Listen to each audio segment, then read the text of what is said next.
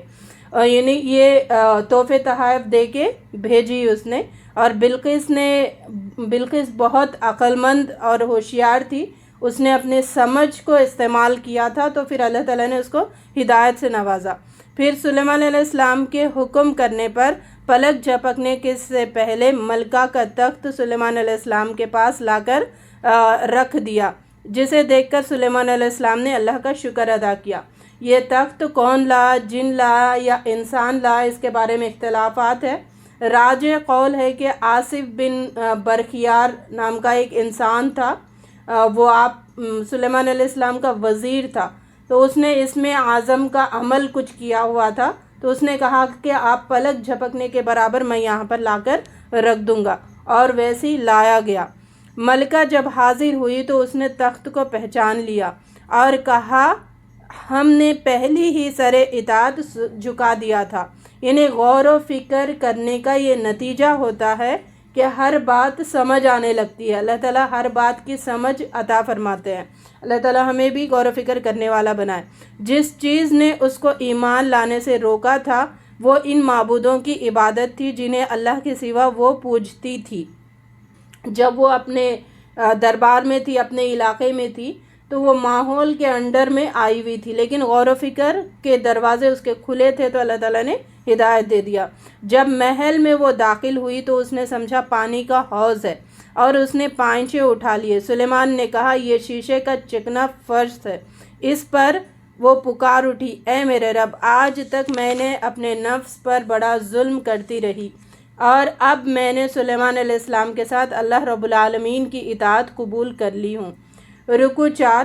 سمود کی طرف ہم نے ان کے بھائی صالح علیہ السلام کو بھیجا تاکہ وہ اللہ کی بندگی کرے۔ اچھا، اس صورت میں جو 3 ٹاپکس ہیں نا، تذکیر بالایام اللہ اور تذکیر بالآلاء اللہ، اللہ تعالیٰ کی فینومینا آف نیچر اور وہ قوموں کا ذکر جو تباہ و برباد ہو گئے، اور قصص الانبیاء نے جن کی قوموں کو عذاب نہیں آیا، جیسے یہاں پر سلیمان علیہ السلام کا ذکر، داؤد علیہ السلام کا ذکر کیا جاتا ہے۔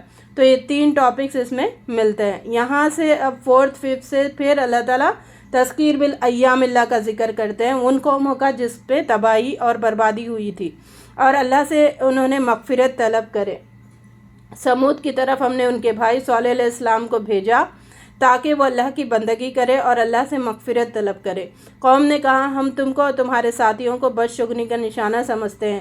اس شہر میں 9 جتھا دار تھے جو ملک میں فساد پھیلاتے تھے۔ انہوں نے یہ پروگرام بنایا کہ صالح اور اس کے گھر والوں پر شبکن ماریں گے۔ یہ چال تو وہ چلے اور ایک چال ہم نے چلی۔